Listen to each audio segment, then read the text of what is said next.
હળીસરમાં નગરપાલિકા દ્વારા રાત્રિ સમયે રોડ સફાઈની કામગીરી કરવામાં આવી રહી છે, પરંતુ આ કામગીરીમાં સુરક્ષાના નિયમનું સરેઆમ ઉલ્લંઘન થતું હોવાનું સામે આવ્યું છે।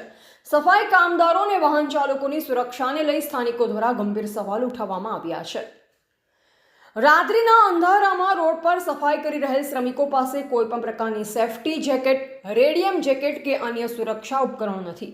રોડની વચ્ચે કે કિનારે થતી સફાઈ દરમિયાન વાહનોની ગતિ ધીમી કરવા માટે કોઈ બેરિકેડ કે ચેતવણી બોર્ડ મૂકવામાં આવ્યા નથી। સફાઈ કામમાં રોકાયેલ મહિન્દ્રા ટ્રેક્ટર GJ02 DM 5841ની પાછળ ટ્રોલી પર કોઈ નંબર પ્લેટ નથી, જે નિયમોનું ઉલ્લંઘન છે।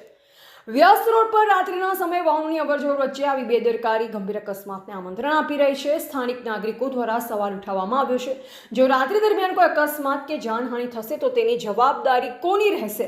નગરપાલિકા તંત્ર દ્વારા બાબતે તાત્કાલિક યોગ્ય પગલાં લેવામાં આવે અને શ્રમિકો તેમજ નાગરિકોની સુરક્ષા સુનિશ્ચિત કરવામાં આવે તેવી માંગ ઉઠી છે। રિપોર્ટર વિરુભા રાઠોડ।